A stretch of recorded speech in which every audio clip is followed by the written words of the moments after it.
From the station working for you, this is Good Morning Indiana, streaming now. Now at 4:30, Indiana is expanding efforts to distribute COVID vaccines. How you may be able to get your dose at your local grocery store. And state leaders are also addressing ongoing issues with unemployment benefits, why they say some claims are still delayed. Good morning, and thanks for joining us on this Thursday morning for Good Morning Indiana. I'm Megan Shin. And I'm Lauren Casey. Todd Clausen is standing by with a check of our forecast. And Todd, we know a lot of the roads may be slick out there from the snow showers we got last night. Yeah, you know, it wasn't a lot of snow, but it was the timing when it came in. It was during the evening commute. The sun was setting, and as soon as that sun set, the snow really stuck on the roadways in spots, slicking them up. But again, we didn't see a whole lot in the way of total accumulation. Snow has come to an end, and that is the good news. The bad news is it's getting really cold out there. These are actual temperatures in the teens right now in Lafayette as well as Terre Haute. 21 is the current temperature in Indy. You factor in the wind, and we have some single-digit wind chills here on the western side of the state. Feels like 15 right now in Indianapolis. As far as the snow goes, you can see the visibility is unlimited here as you look from downtown to the north. You see the clouds that are in place here this morning, but the clouds are starting to break apart in most areas. There's a few lingering snow showers here and there across parts of the area. Most of these, as you work your way to the north, are drifting in off of Lake Michigan, and otherwise we will continue to see a decrease in the snow shower activity that is out there. And once the sun comes up, we will have plenty of sunshine in this forecast going forward. There's no organized systems here. All the snow showers we're dealing with right now are just basically the lake effect snow variety. So as we work our way throughout the day, today we get the sunshine back. Unfortunately, the sunshine does not help the temperatures all that much. We're going to stay in the 20s here throughout most of the morning, and as we get into the afternoon hours, I think most of the area probably stays in the upper 20s to right around 30 degrees, Lauren, for afternoon highs. All right, Todd, thank you. Let's take a look at traffic this morning. Things are actually pretty quiet out there right now. This is I-70 and Sherman Drive over on the east side. You can see traffic there is traveling smoothly both eastbound and westbound. I'm not monitoring any crashes on your roads at this hour, but just use caution out there for your morning commute. And as we mentioned, there's slick roads, especially down in southern Indiana from what we got last night, and that's leading to some school delays and closings. We have nearly a dozen school delays reported at this hour. That includes Brown County, Jennings County, and Richland Bean Blossom schools. They're among those that are closed for the day. The complete list is scrolling at the bottom of your screen. It's also available on the WRTV News app and the Storm Shield app. Lauren, new data from the Indiana State Department of Health is showing the spread of COVID-19 is slowing in most counties. Only 5 more remain in the red or highest risk level at this point in time. Last week, there were 34. The Department of Health also reporting 2,260 new cases of the virus. That brings Indiana's total number of cases to more than 617,000 since March. 40 more Hoosiers have also died with the virus. More options will now be available for Hoosiers eligible for the COVID-19 vaccine. That's right. Select Kroger, Meijer, and Walmart stores are now joining the state in delivering those vaccines. During Governor Holcomb's coronavirus briefing, State Health Commissioner Dr. Christina Box explained how getting the vaccine at these new sites will work. In the past week, Meijer, Kroger, and Walmart have either begun offering vaccine or are preparing to do so at select stores throughout the state. You will see these locations listed on our map at rshot.in.gov. As we add more and more vaccination sites, some of them will be using their own appointment registration system. So, for example, Meijer and Kroger will be using their own existing appointment systems. Walmart will be using the state system. What this means is that the 211 call center can only help you make appointments at sites using the state's sign-up system, such as hospitals, local health departments, etc. 211 will not be able to make appointments for you at Meijer or Kroger websites. So Dr. Box also stressed that you must have an appointment. They're not taking walk-ins at this time. Also, not every location of those stores is giving out the vaccine right now. So, for example, Kroger is only offering the vaccine at 45 of their Indiana pharmacies in counties that are recommended by the health department. Those include Bartholomew, Boone, Delaware, Hamilton, Hancock, and Howard counties. Marion County is not one of them. And a reminder, only Hoosiers 70 and older, healthcare workers, first responders, and those in long-term care facilities are eligible to get the vaccine. State health officials say they hope to expand appointments to those age 65 and older sometime next week. And states across the nation are continuing to struggle with vaccination supplies. The White House COVID advisory panel says it could be months before every American who wants to get a vaccine will receive one. ABC's Alex Perche has more from Washington. This morning, a sobering reality. January has already been the deadliest month on record for this pandemic, and it's not even over yet. And the nation's top coronavirus experts project 90,000 more Americans will die from the disease in the next month. President Biden's promised more than 1 million extra vaccine doses will roll out next week, but his top COVID advisor is cautioning there's a long road ahead. It will be months before everyone who wants a vaccine will be able to get one. Some states are scrambling to catch up with the first stages of the rollout. In Texas, the process is being compared to the Hunger Games. Supply is our biggest issue right now. We had a local clinic, they asked for 1,000 doses, they got 100. The scramble to find shots prompted one man to drive 1,800 miles. Every minute of the wait was worth it because now I'm on the road to being vaccinated, and that's a good thing. He drove from Oklahoma back to his native Washington because many states won't give shots to non-residents. All this as the more contagious UK variant of the coronavirus has now spread to at least 28 states. The Biden administration's now changing the rules on who can administer vaccines, calling on recently retired doctors and nurses, and allowing people licensed in other states to cross state lines and pitch in. And FEMA is now in talks with the Department of Defense to send as many as 10,000 troops across the country to help administer vaccine shots. Those troops would help with vaccinations at 100 federal sites across the country. The National Guard is already helping vaccinate in more than 30 states. Alex Perche, ABC News, Washington. And back here at 436, Indiana state leaders are addressing concerns with unemployment benefits. It's an issue that's impacting thousands of Hoosiers. Shawnee Coder tells WRTV that she qualifies for payments under the Pandemic Unemployment Assistance Program. She drove for Uber to help pay for expenses like her husband's medications. I did have to take a payday loan to get to his medications, because they were expensive. And I'm like, he's got to have them to breathe. So once the pandemic hit, Coder stopped driving so that she could limit her exposure to the virus. She says she's not gotten any benefits since early December. At Governor Holcomb's briefing, the Department of Workforce Development Commissioner explained why many PUA claims are taking time to confirm. We're seeing a large part of fraud in our PUA claims area. Specifically, 71% of current PUA claimants have fraud indicators that require additional investigation. This means about 3 out of every 4 PUA claims require some sort of additional processing, which could cause those claims to go well beyond 21 days of processing. Commissioner Fred Payne says extended benefits under the PUA program became available to most claimants on January 22nd.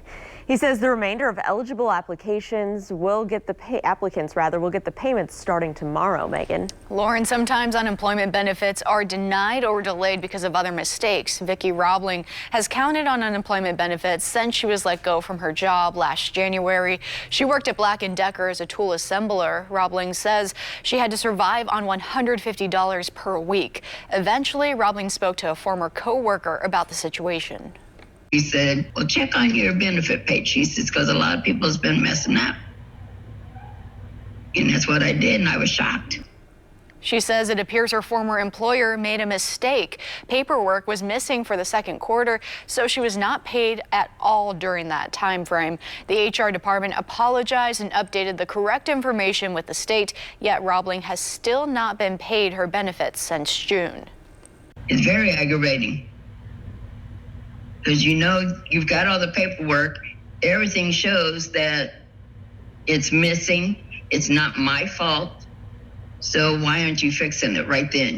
When you get that paperwork in your hand, fix it. If you're having problems receiving your benefits, reach out to us at workingforyou@WRTV.com, Lauren.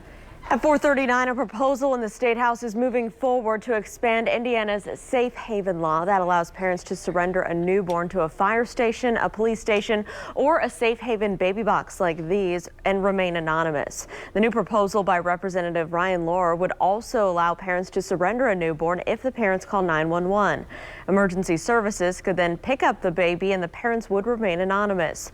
Lohr says that this gives parents in a crisis a safe last resort option that could help protect those babies' lives. The proposed expansion will now be considered by the full Indiana House. Good to know. More people are being identified for participating in the deadly Capitol riots. Coming up, the two Hoosiers now facing federal charges. And a warning from doctors this morning why they say you should not take pain relievers before getting your COVID-19 vaccine. Todd. And as we go throughout the course of the morning hours, don't be shocked if you see an isolated flurry and or a quick snow shower, especially for those of you in northern locations. But the overall trend for today will be for sunshine across central Indiana.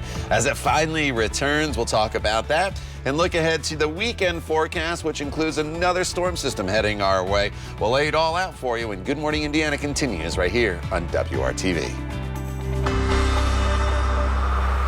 WRTV.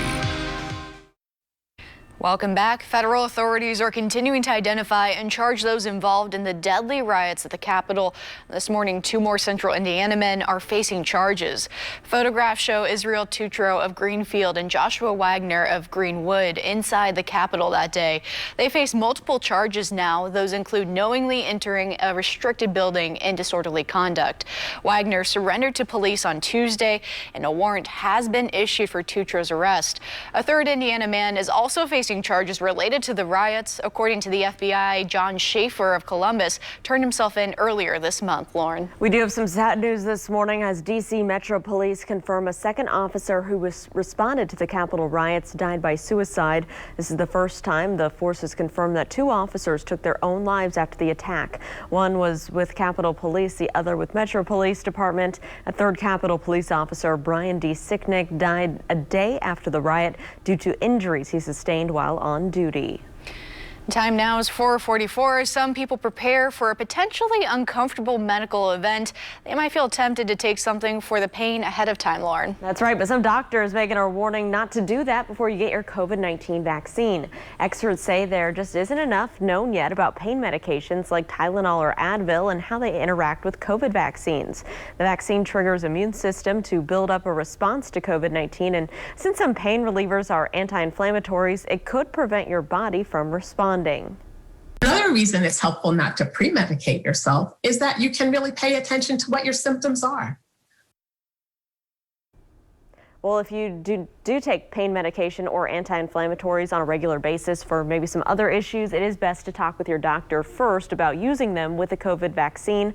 Experts say it's okay to use the medication after the shot if you feel achy or feverish. If you have future plans to fly within the U.S., you may need to present a negative COVID test first. The CDC is considering making it a nationwide requirement. Several states already have the rules similar to this. Places like Hawaii, New York, and Pennsylvania say travelers need to get a negative COVID test to avoid quarantine.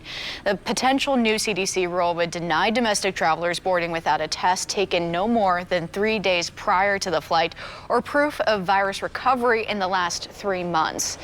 And Todd, it might be a good time to maybe fly somewhere warmer, but for now we'll deal with the Indiana cold. Yeah, Hawaii sounds pretty good right about now. I'm ready to say aloha. There's no doubt about that. Oh, man, that sounds really nice. Beaches, palm trees, warmth.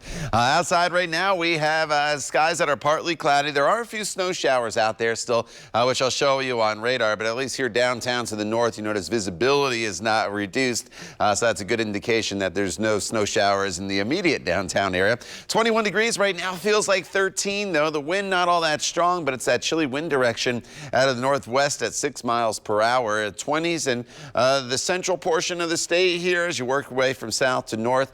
23 in Peru, 22 right now in Martinsville as well as Bedford. Teens though so on the western side of the state where the skies are a little clearer, 17 in Terre Haute, 19 in Lafayette. And we're just going to kind of toggle back and forth between the teens and 20s, I think, this morning, where the clouds are still in place. That's where we're going to see the temperatures in the 20s. As soon as your skies clear, you easily fall down into the teens. You factor in that little light wind out of the northwest, and this is what it really feels like right now. 9 in Lafayette, 8 is what it feels like currently as you make your way into the Terre Haute area.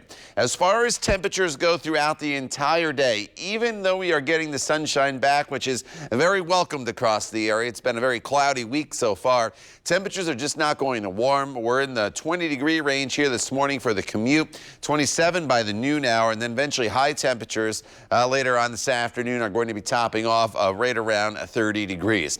Here's what's left of the snow showers up towards the Peru area. This impacts US 31 and also US 24 as you kind of cut through Miami County, and then as you work your way into Grant County, into the Marion area, some very light snow showers. And then there's a few in and around the metro area as well, back towards the airport and then into southern portions of Hendricks County. I don't think they're really enough to cause much in the way of additional issues out there on the roadways, and most of these are just drifting in off the lake, and you see how isolated it is where the snow showers are falling. You could pick up maybe 1/10 of an inch of snow, and that really should just be about it. But most of us are pretty much done with the snow showers here throughout the remainder of the day, and then we just kind of toggle back and forth between partly cloudy skies during the afternoon hours. Now tomorrow is a bright day for us. It's a little bit warmer as well. Sunshine from start to finish. It starts off very chilly though, with temperatures that will be in the teens. We end up in the low to mid 30s across the area, and enjoy the sunshine tomorrow because this is a very active weather pattern.